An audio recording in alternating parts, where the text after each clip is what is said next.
Palavra da Verdade, com Hernandes Dias Lopes. Então abra sua Bíblia comigo, livro de Amós. Vamos ler capítulo 1 e capítulo 2, versos de 1 a 3. Lido o texto, vamos manter a Bíblia aberta para juntos considerarmos esta passagem. Amós capítulo 1. Está escrito: palavras que em visão vieram a Amós, que era entre os pastores de Tecoa, a respeito de Israel, nos dias de Uzias, rei de Judá, e nos dias de Jeroboão, filho de Joás, rei de Israel, 2 anos antes do terremoto. Ele disse: o Senhor rugirá de Sião, e de Jerusalém fará ouvir a sua voz. Os prados dos pastores estarão de luto, e secar-se-á o cume do Carmelo. Assim diz o Senhor: por 3 transgressões de Damasco, e por 4 não sustarei o castigo, porque trilharam a Gileade com trilhos de ferro. Por isso meterei fogo à casa de Azael, fogo que consumirá os castelos de Ben-Hadad. Quebrarei o ferrolho de Damasco, e eliminarei o morador de Bequiat-Aven, e ao que tem o cetro de Bet-Eden. E o povo da Síria será levado em cativeiro a Quir, diz o Senhor. Assim diz o Senhor: por 3 transgressões de Gaza, e por 4 não sustarei o castigo, porque levaram em cativeiro todo o povo, para o entregarem a Edom. Por isso meterei fogo aos muros de Gaza, fogo que consumirá os seus castelos. Eliminarei o morador de Asdod, e o que tem o cetro de Ascalon, e volverei a mão contra Ecrom, e o resto dos filisteus perecerá, diz o Senhor. Assim diz o Senhor: por 3 transgressões de Tiro, e por 4 não sustarei o castigo, porque entregaram todos os cativos a Edom, e não se lembraram da aliança de irmãos. Por isso meterei fogo aos muros de Tiro, fogo que consumirá os seus castelos. Assim diz o Senhor: por 3 transgressões de Edom, e por 4 não sustarei o castigo, porque perseguiu o seu irmão a espada, e baniu toda a misericórdia, e a sua ira não cessou de despedaçar, e reteve a sua indignação para sempre. Por isso meterei fogo a Temã, fogo que consumirá os castelos de Bosra. Assim diz o Senhor: por 3 transgressões dos filhos de Amon, e por 4 não sustarei o castigo, porque rasgaram o ventre às grávidas de Gileade, para dilatarem os seus próprios limites.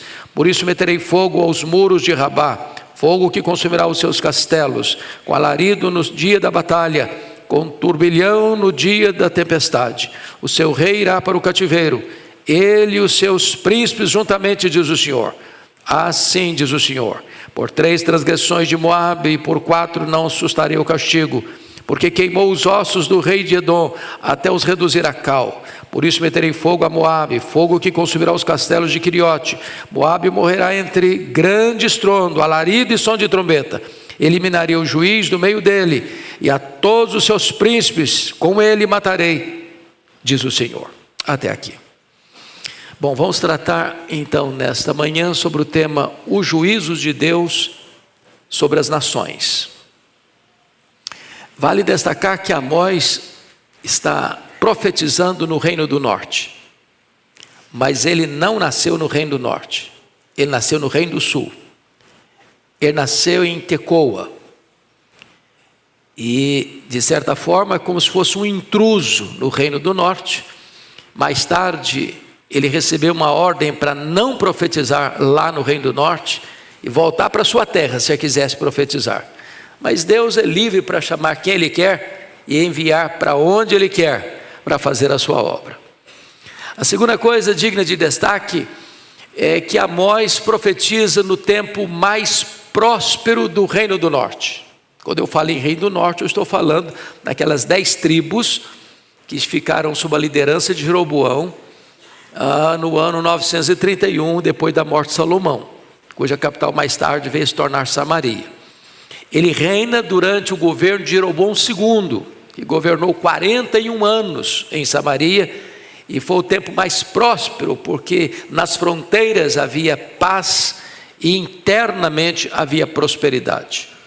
Ou seja, o crescimento econômico de uma nação não é segurança de que as coisas vão bem espiritualmente falando. A nação estava numa medonha crise, apesar de ter paz nas fronteiras e prosperidade dentro dos seus muros. Finalmente, eu gostaria de dizer, na introdução, que o Deus de Israel, o seu Deus, o meu Deus, o nosso Deus, o único Deus vivo e verdadeiro, Ele se importa com as transações internacionais, Ele se importa com a questão das políticas internacionais, Ele se importa com o que as nações fazem internamente e externamente. Ele é o Deus de toda a terra. Ele não é apenas o Deus do seu povo, limitado à sua igreja, intramuros. Ele é o Deus do mundo todo. Se importa com todas as nações. Ele não está apenas interessado naquilo que acontece dentro dos templos religiosos. Ele também está interessado nas mesas de negociação no que tange a política internacional. Ele também está interessado na questão das guerras. Ele está também interessado nas transações internacionais. E Ele é o Deus que vai exercer juízo sobre essas nações. Então, me permita dizer alguns pontos antes de entrar na exposição. Primeiro, Amós anuncia que em todos os casos o julgamento é um ato de Deus. Não é um julgamento, o julgamento não é um ato do diabo. O julgamento não é um ato de uma divindade pagã iracunda. O julgamento não é mesmo nem uma ação de leis naturais. O texto vai mostrar que é Deus quem está julgando as nações. Segundo, Amós anuncia que em todos os casos o pecado selecionado para o julgamento é aquele diretamente cometido contra o povo de Deus. Se você observou a listagem dessas 6 nações, 3 delas são pagãs, sem qualquer contato étnico com Israel. 3 delas, embora pagãs, têm vínculos com Israel. Edom, os edomitas vêm de Esaú. Amon e Moabe está ligado a Israel, porque Amon e Moabe são filhos de Ló, que era sobrinho de Abraão. Mas as 3 primeiras, Síria, Filistia e Fenícia, não têm qualquer ligação com Israel. Então todas essas nações estão cometendo pecados que vão reverberar em prejuízos ao povo de Deus, e Deus tem zelo pelo seu povo. O Senhor apareceu para Saulo de Tarso no caminho de Damasco e disse: Saulo, Saulo, por que me persegues? Saulo não tinha visto Jesus, mas ao perseguir a igreja de Jesus, ele perseguia ao próprio Jesus. Quem toca no povo de Deus, toca na menina dos olhos de Deus. Terceira coisa, Amós anuncia o juízo de Deus de fora para dentro. Olha a metodologia dele, olha a pedagogia dele. O alvo dele não são essas nações pagãs, o alvo principal. A partir do capítulo 2, ele vai focar sua atenção em Israel. Mas ele começa de fora para dentro. Ele começa com 3 nações que não tinham nada a ver de parentesco com Israel. Ou seja, Síria, Filistia e Fenícia. Depois ele começa a apertar um pouco mais o cerco, começa a falar de Edom, começa a falar de Amon, começa a falar de Moabe, e eu imagino o povo de Israel batendo palmas. É isso mesmo, Deus tem que condenar esse povo mesmo. Daqui a pouco a trombeta começa a embocar para dentro do povo. Então Deus fala de Judá, e eu acho que eles ainda estão batendo palma, o Reino do Sul, mas ele termina a análise dele de juízo às nações com Israel, porque esse é o seu foco. E a partir de então, ele vai concentrar sua atenção no juízo de Deus sobre o seu próprio povo.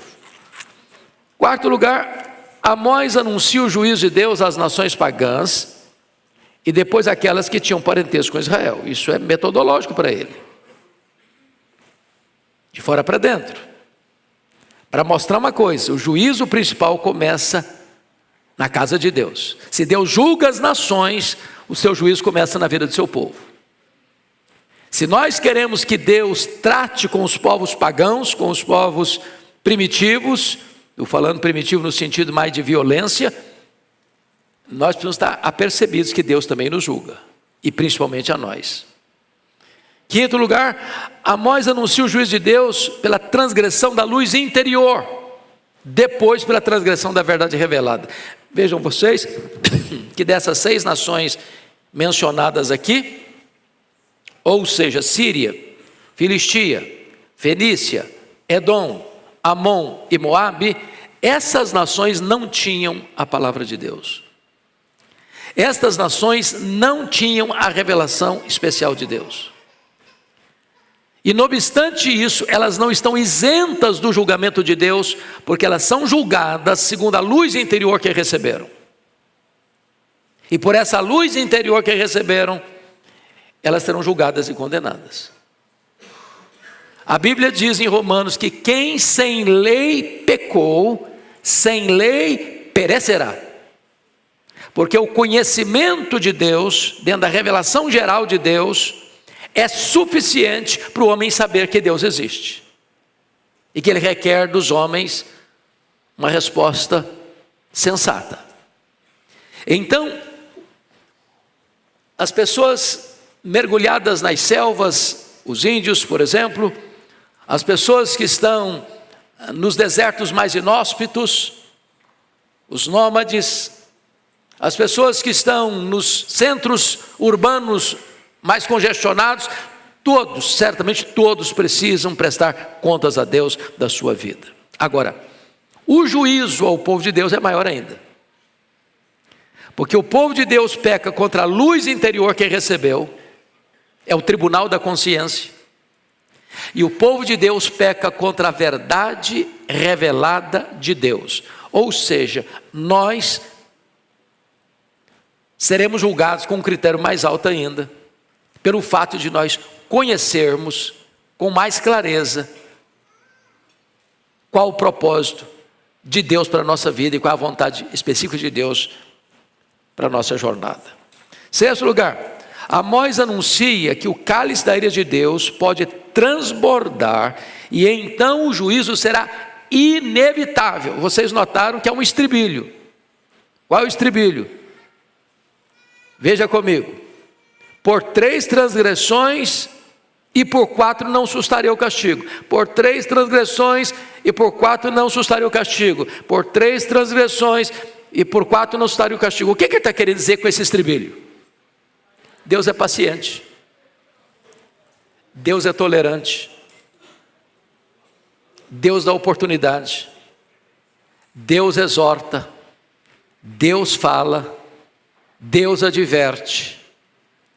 Mas se você tapar os ouvidos à advertência divina, se você se rebelar à palavra de Deus, se você não ouvir as advertências de Deus, chega uma hora que Deus disse, basta, chega, e agora o juízo é irremediável, é irreversível, ele vem. Isso para uma pessoa, isso para uma família, isso para uma igreja, isso para uma cidade, isso para uma nação. É por isso que a Bíblia diz que o pecado é o opróbrio das nações. Então, quando uma nação, seja por meio da sua liderança política, seja por meio da sua imprensa livre, seja por meio dos seus meios de comunicação, ou seja por meio dos seus instrumentos pedagógicos de educação, seja por quaisquer outros meios, incentiva o pecado, promove o pecado, aplaude o pecado. Esta nação, através desses instrumentos todos, está lavrando a sua própria sentença de morte. É isso que esse texto está nos apresentando.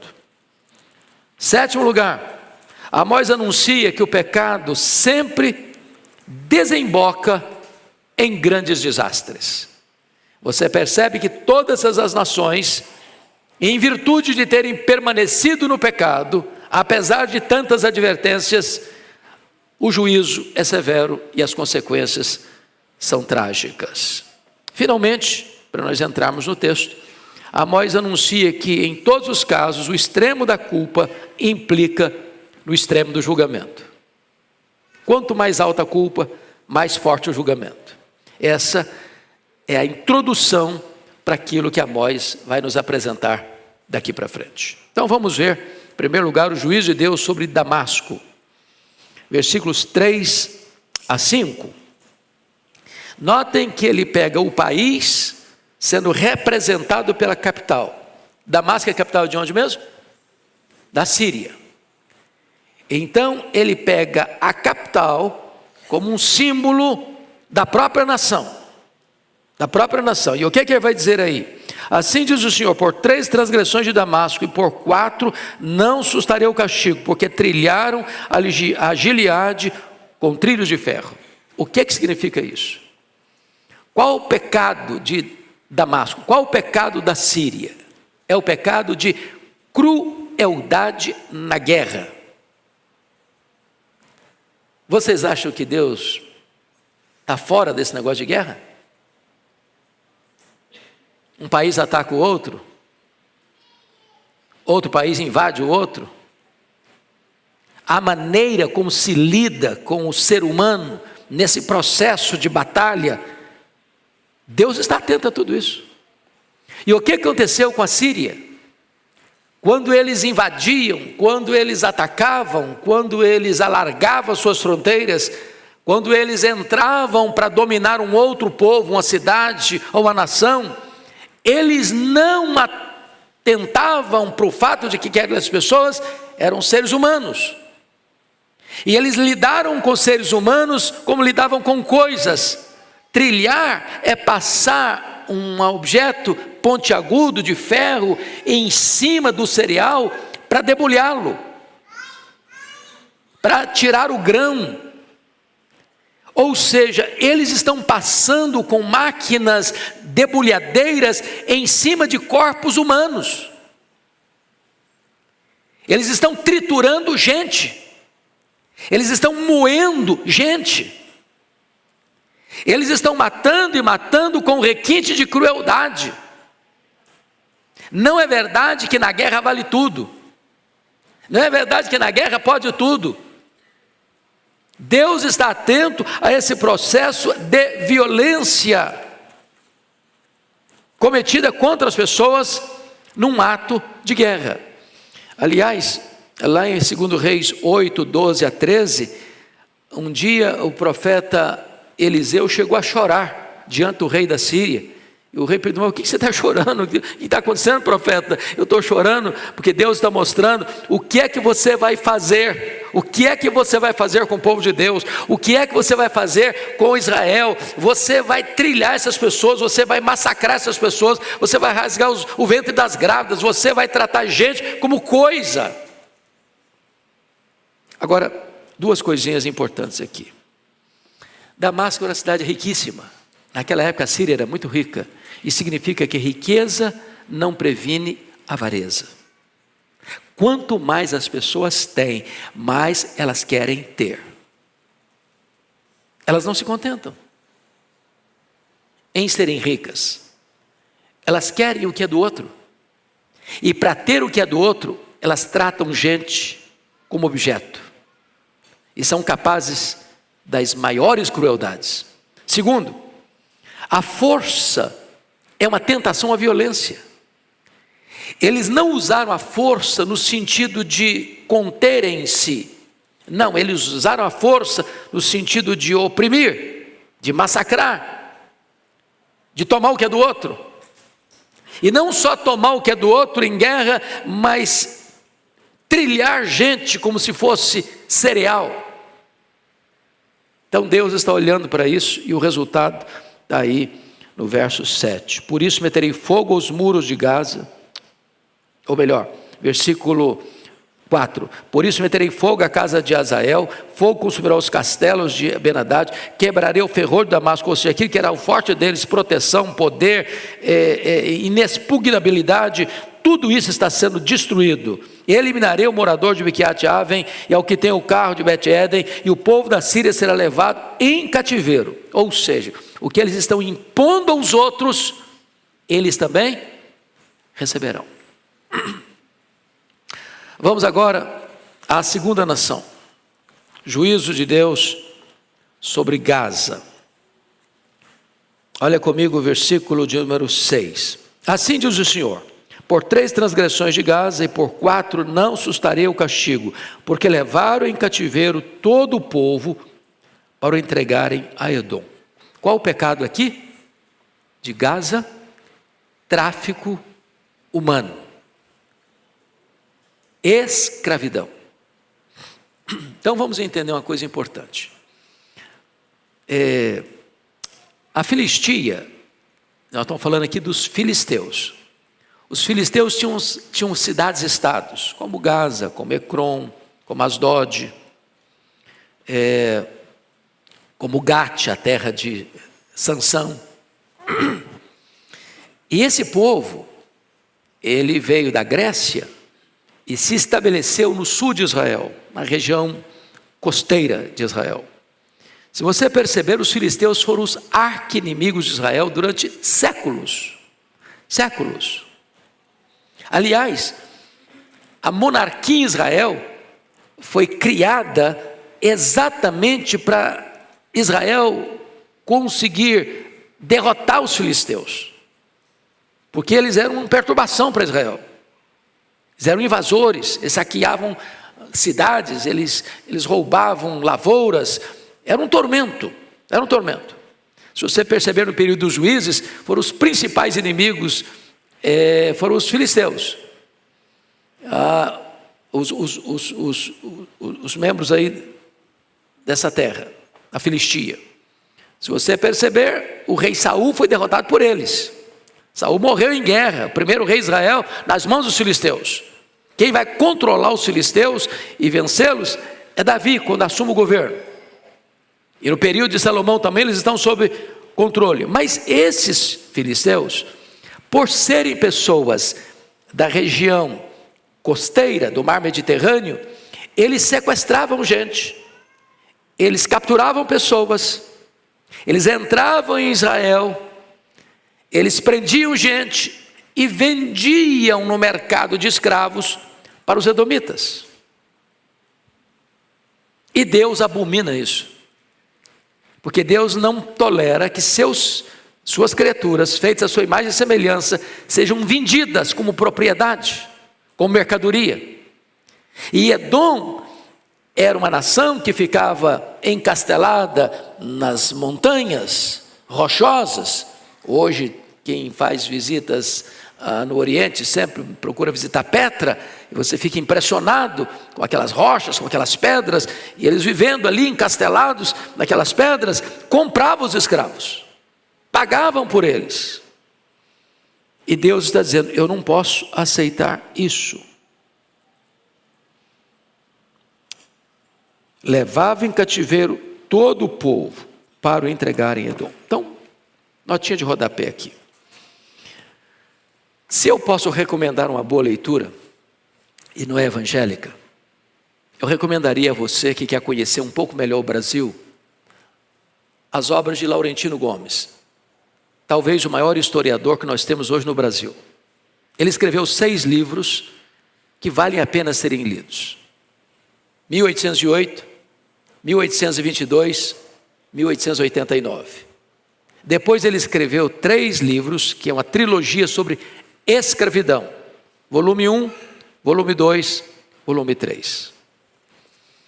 Para você ter uma ideia, o Brasil é um país cujo braço de trabalho na lavoura no começo, o braço dos escravos.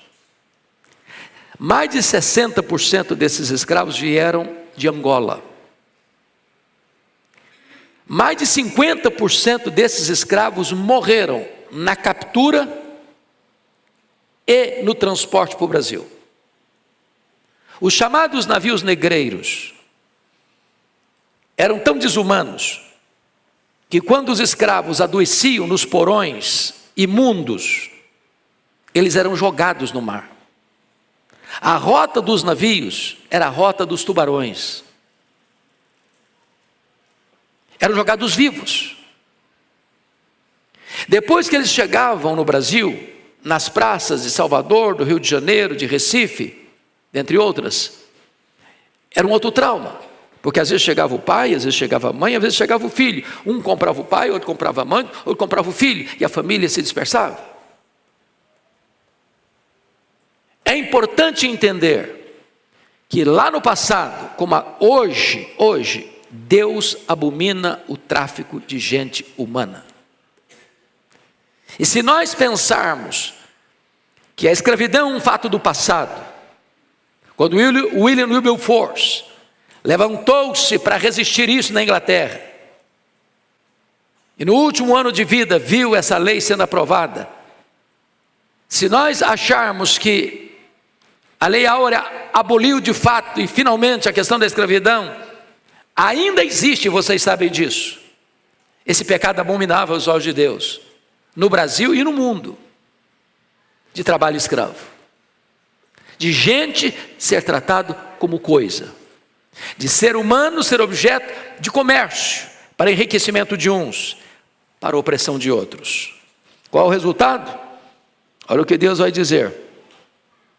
Versículo 7, por isso meterei fogo aos muros de Gaza, fogo que consumirá os seus castelos, eliminarei o morador de Asdod, e que tem o cetro de Ascalon, e volverei a mão contra Ecrom, e o resto dos filisteus perecerá, diz o Senhor. Ou seja, o que o homem semear, isso também ele ceifará. Mas vamos à terceira nação, confira aí comigo por gentileza, versículo 9 e 10.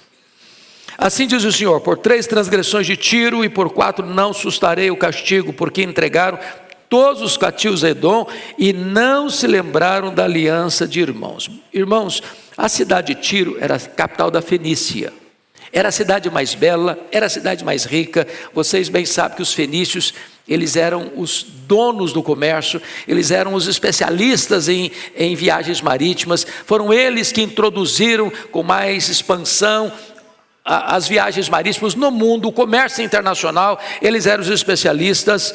E o que é que eles fizeram? 2 coisas.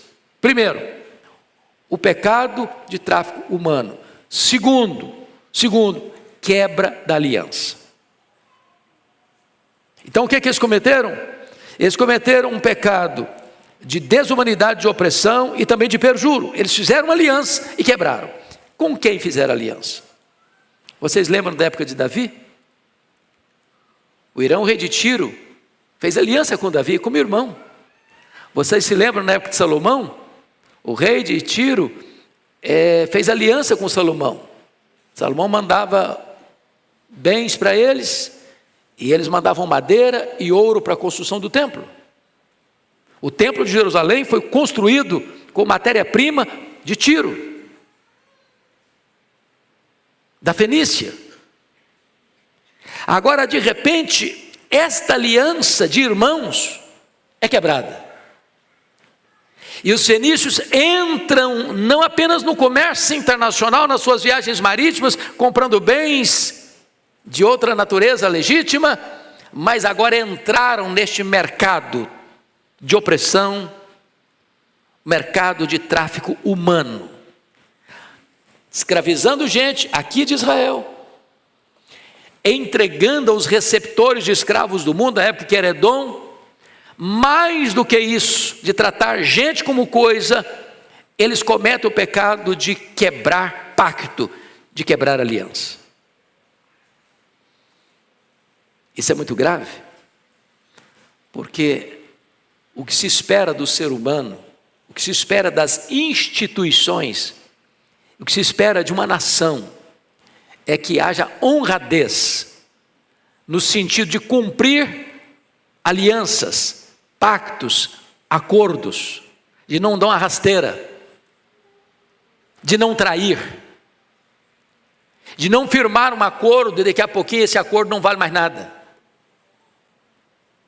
onde as leis de outrora não servem mais, porque aqueles que agora estão no poder não cumprem mais as leis de outrora, eles criam novas leis, eles são a própria lei, eles quebram as leis, e quebram as leis para oprimir, para massacrar, para tratar gente como coisas, e Deus não tolera isto. Qual o resultado?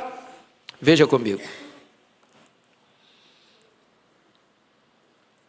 Versículo 9. está escrito, porque entregaram todos os cativos. Quantos cativos que entregaram? Todos. O que é uma pessoa cativa? Uma pessoa que foi capturada. Mas não foi capturada porque cometeu crime. Não foi capturada porque transgrediu a lei. Quando você lê o livro de Laurentino Gomes, o primeiro volume de escravidão, você não consegue conter as lágrimas, porque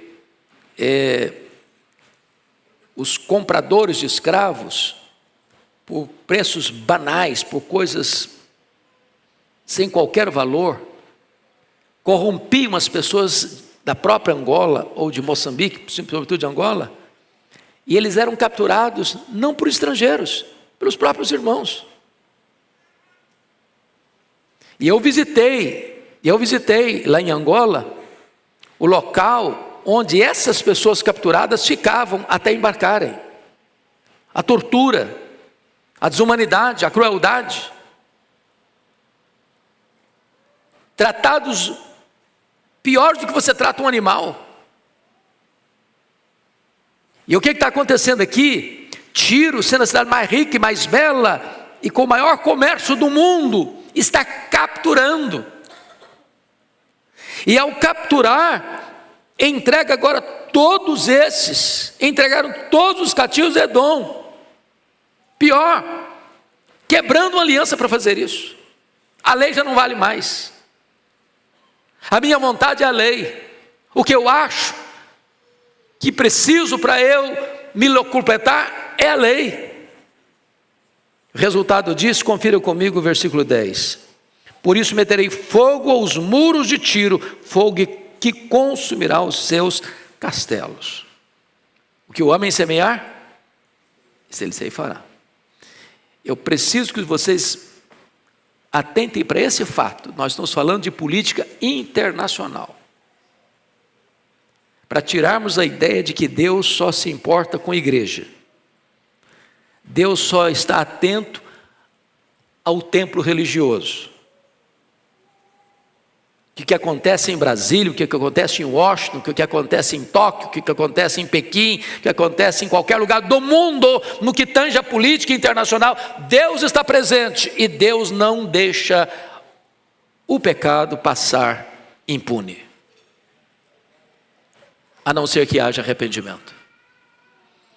Vamos então à quarta nação, por gentileza. Versículos 11 e 12, confira comigo. Assim diz o Senhor: por 3 transgressões de Edom e por 4 não sustarei o castigo, porque perseguiu o seu irmão à espada e baniu toda a misericórdia, e a sua ira não cessou de despedaçar, e reteve a sua indignação para sempre. Então, note vocês que agora Amós já deixou as 3 nações pagãs, a Síria, a Filistia e a Fenícia, e agora ele entrou no parentesco de Israel. Quem é Edom? Os descendentes de Esaú. Quem é Esaú? Filho de Isaac, irmão de Jacó. Diríamos nós que são nações o quê? Primas. Parentesco, primeiro grau. Edom, é curioso isso, que essa rixa entre Esaú e Jacó foi resolvida entre eles, pelo menos assim, superficialmente. Quando Jacó retorna de Padarã, 20 anos lá, com 97 anos, tem a sua experiência de conversão no Val de Jaboque, e ele estava com muito medo de Esaú. Esaú está vindo ao encontro dele com 400 homens, mas em vez de uma guerra, há reconciliação. Mas notem vocês que Jacó, recebendo a proposta de Esaú de irem juntos, caminharem juntos e tal, não dá, Jacó deu umas desculpas lá, etc e tal, nunca se relacionaram. O Edom passou a habitar a região leste de Israel, ali perto do Mar Vermelho. Por isso que recebe o nome Edom, vermelho. As montanhas vermelhas de Edom refletiam nas águas do Mar Vermelho, por isso recebe o nome de Mar Vermelho. Então eles ficaram ali, nessa região. Essa região é a região que hoje nós chamamos de Petra, que os nabateus conquistaram. E o livro de Obadias diz que Edom ficou tão orgulhoso da localização geográfica, que naquela época as guerras eram de enfrentamentos pessoais, e ninguém conseguia chegar lá nas alturas de Edom para conquistar Edom. Então eles achavam que eles eram inexpugnáveis, e ninguém podia um dia derrotá-los.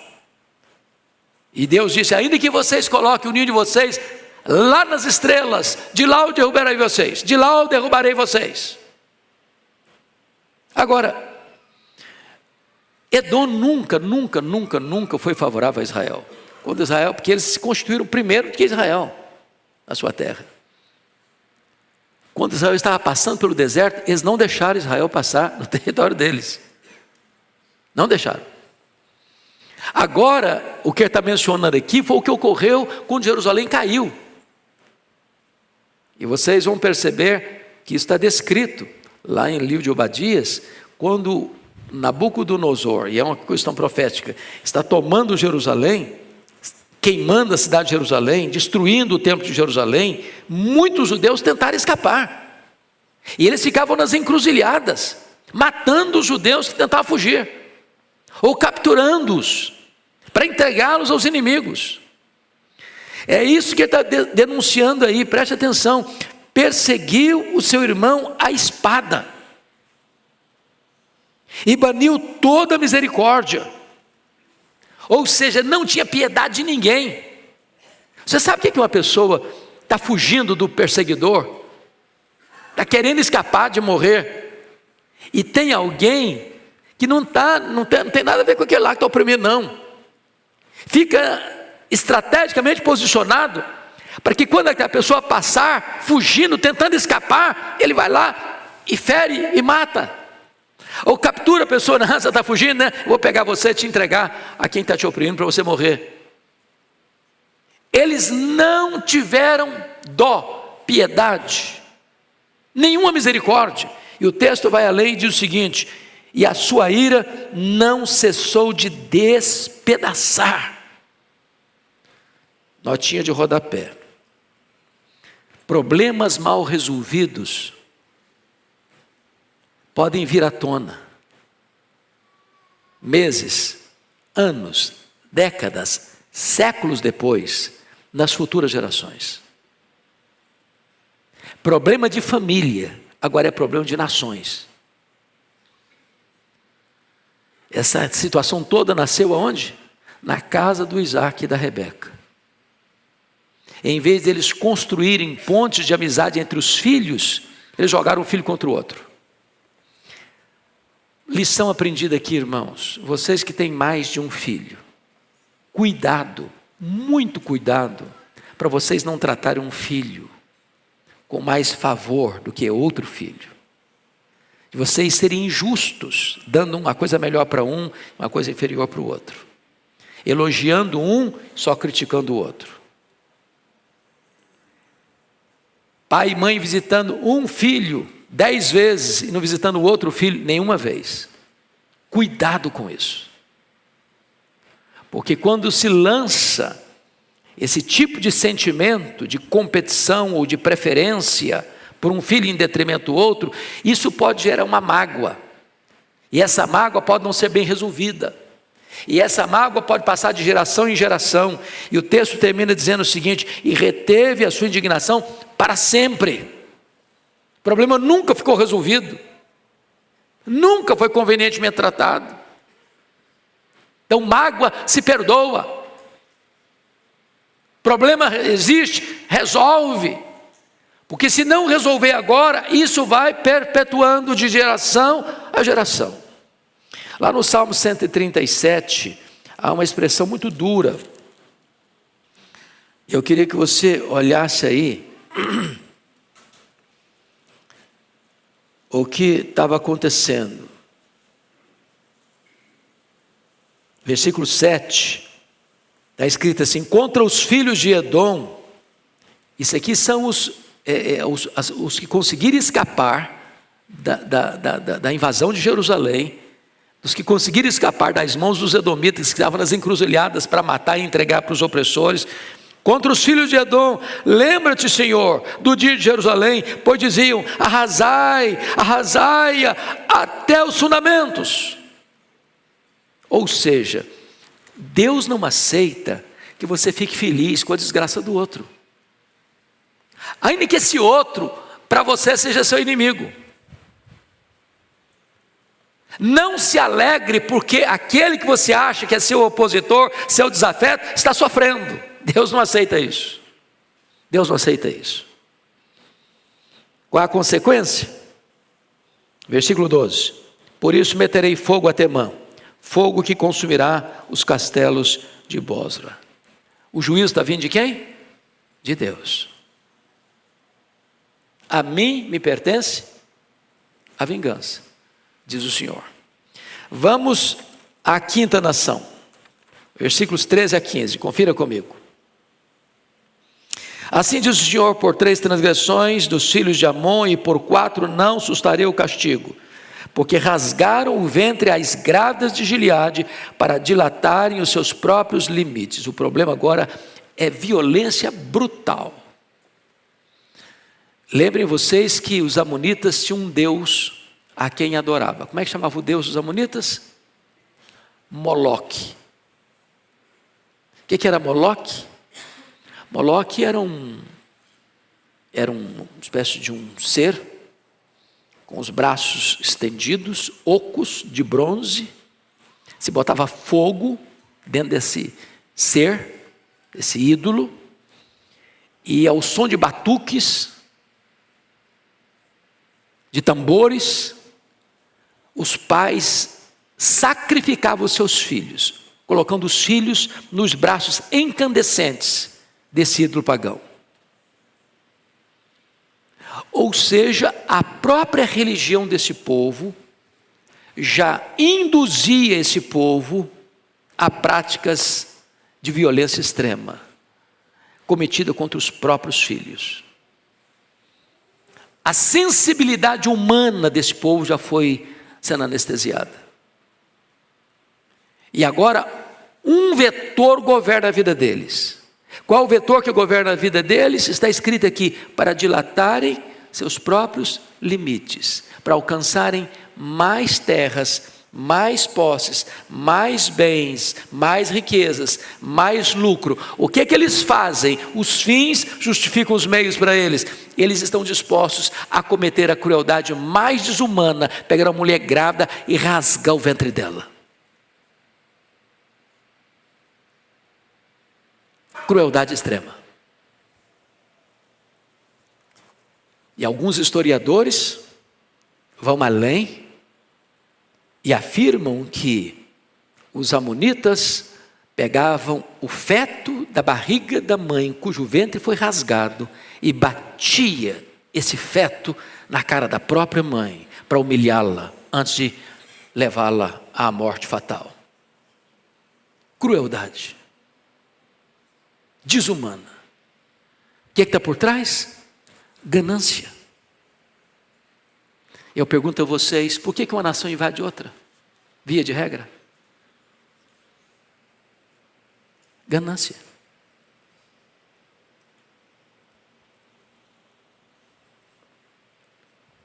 Às vezes para pegar suas riquezas, para aumentar seu território, para ter monopólio dos bens.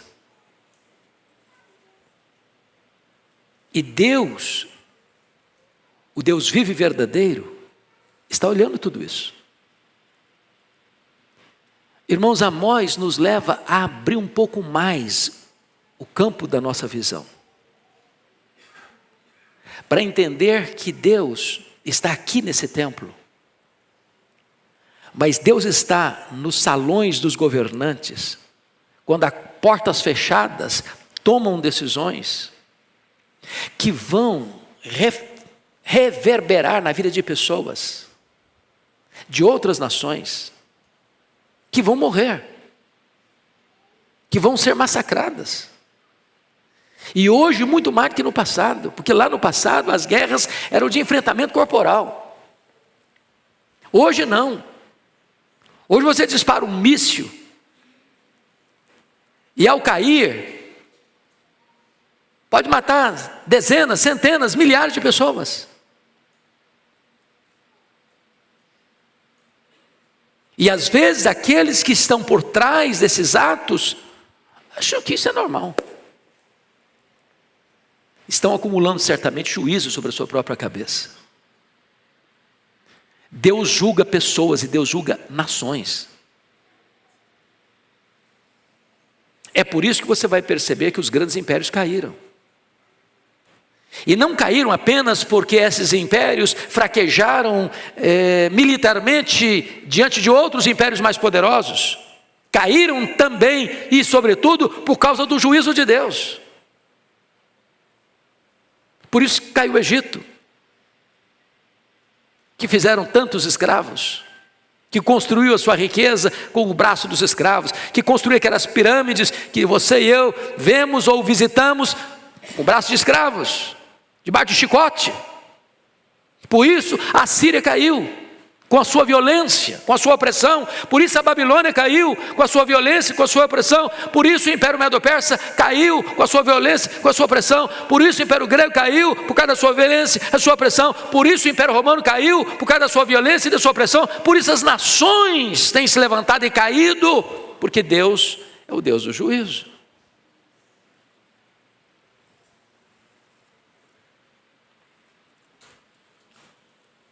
Violência brutal, por causa de ganância.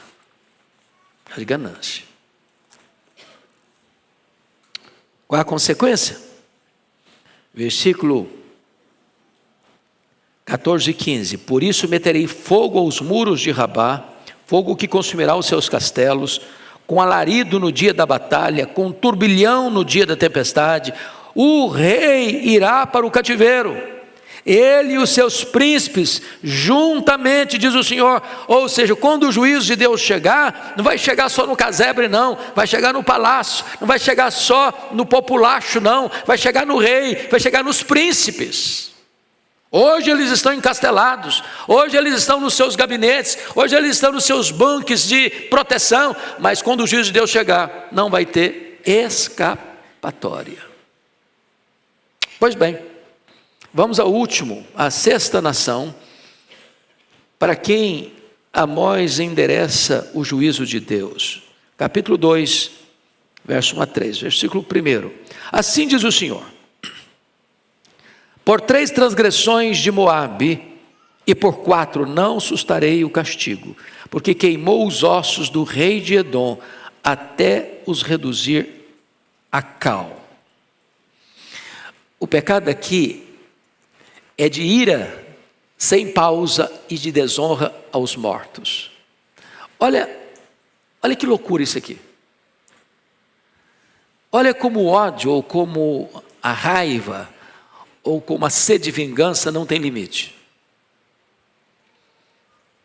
Os edomitas se juntaram na época do rei Acabe, do sucessor de Acabe, do filho de Acabe, juntamente com Judá, Israel e Edom, uma espécie de confederação de nações para atacar Moabe. E impuseram a Moabe uma grande derrota. E agora Moabe está reagindo a isso, com vingança. Mas ele não se contentou com o rei de Edom morrer, porque o camarada está com raiva, vai lá e mata o outro. Cessou o problema. Cessou o problema, entre aspas. A ira era tal, a raiva era tanta, o ódio era tão profundo e enraizado, que ele não se conteve em apenas matar o desafeto. Foi lá e exumou o cadáver, abriu o túmulo e queimou os ossos até virar cal. Ou seja, Foi uma profanação a cadáveres, que é um crime, que pode até não ser tão grave aos olhos dos homens, mas é gravíssimo aos olhos de Deus. A pergunta é, como é que a pessoa lida com esse sentimento de mágoa, de ranço, de ódio, de vingança? Às vezes, como aconteceu com Edom, não tem exumação de cadáver para queimar até virar cal, mas passa de uma geração para outra. Quantas vezes os filhos passam a odiar uma pessoa que nunca fez mal para elas? Que lá atrás fez mal para o avô, falou mal do pai, da mãe, e é o filho que está com raiva, é o neto que está com raiva, é o bisneto que está com raiva, é a 10ª geração que mantém a ira acesa. E Deus está olhando isso tudo, e Deus está vendo isso tudo, e Deus é o Deus que julga as nações. Quando você encontra, por exemplo, em Mateus 25, 31 a 46, diz que quando Jesus vier na sua majestade e glória, ele se assentará no trono e julgará quem? Julgará as nações. Bom, qual a consequência? Versículo 2 e 3. Por isso meterei fogo a Moabe, fogo que consumirá os castelos de Queriote. Moabe morrerá entre grande estrondo, alarido e som de trombeta. Eliminarei o juiz do meio dele, e a todos os seus príncipes com ele matarei, diz o Senhor. Passando-nos a ideia até de que esse ato de queimar os ossos até reduzi-los a cal procede de uma decisão legal proveniente de um tribunal, por ordem de um juiz. E Deus está olhando isso e diz: olha, esses que deram um aval, deram uma legitimidade legal para esse ato de profanação, não ficarão impunes no dia que o juízo de Deus chegar a esta nação. Concluindo,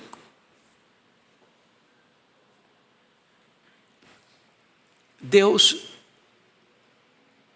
está lá do céu olhando para você e para mim. Ele é capaz de olhar o nosso coração.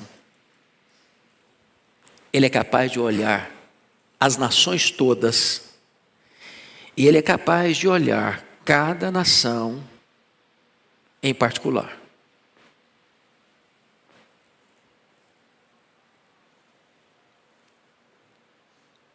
Às vezes as pessoas dizem: não, Deus não tem nada a ver com as decisões tomadas por um prefeito, por um governador, por um presidente. Deus não tem nada a ver com as decisões de um vereador, de um deputado estadual, de um deputado federal, de um senador. Deus não tem nada a ver com as decisões da justiça na primeira instância, na segunda instância, na terceira instância, na quarta instância. Deus não tem nada a ver com as ações internacionais que promovem guerras ou tentam administrar a paz mundial. É preciso dizer, irmãos, que o Deus a quem servimos é o Deus de toda a terra. Ele é o soberano Senhor do universo. Ele está no trono. E Ele vai julgar as nações. Quem dera, tomara, oxalá, que aqueles que nos governam pudessem entender isso.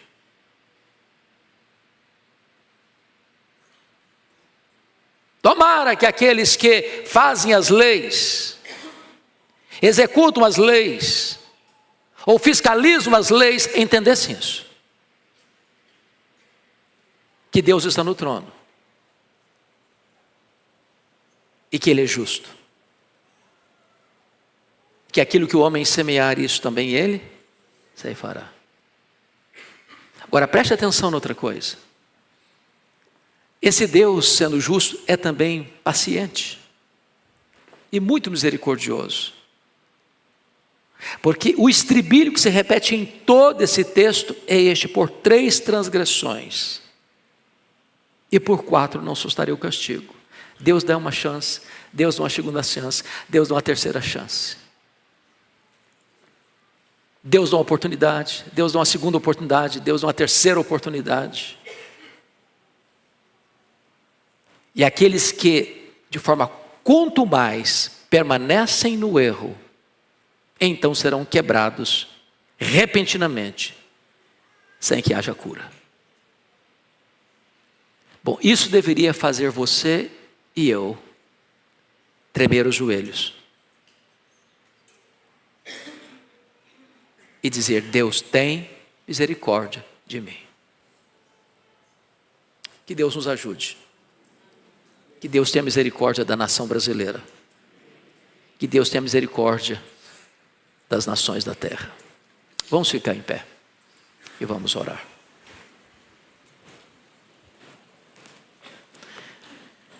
Senhor, nós te agradecemos pela tua palavra, porque ela é viva, ela é atual, ela é oportuna. Ela nos aponta e nos alerta acerca do perigo do pecado, seja numa vida, seja numa família, seja numa igreja, seja numa nação. E nós oramos agora, meu Deus, pelas autoridades constituídas da nossa nação, para que eles te conheçam e temam o teu nome, para que eles promovam a virtude e não o vício e o pecado, para que eles ajam de acordo com a justiça e não com ações de impiedade e opressão. Compadece-te, meu Deus, do Brasil. Compadece-te, ó Deus, das nações da terra, para que aqueles que governam, legislam e julgam possam estar debaixo da tua autoridade, do temor do teu santo nome, para que possam exercer essas funções com lisura, com justiça, com amor, com respeito ao próximo. Tem misericórdia da nossa vida, Senhor. E não permita que esses pecados elencados entre as nações não sejam, meu Deus, pecados de estimação do nosso coração. Tem misericórdia de nós. É a nossa súplica, em nome de Jesus. Amém.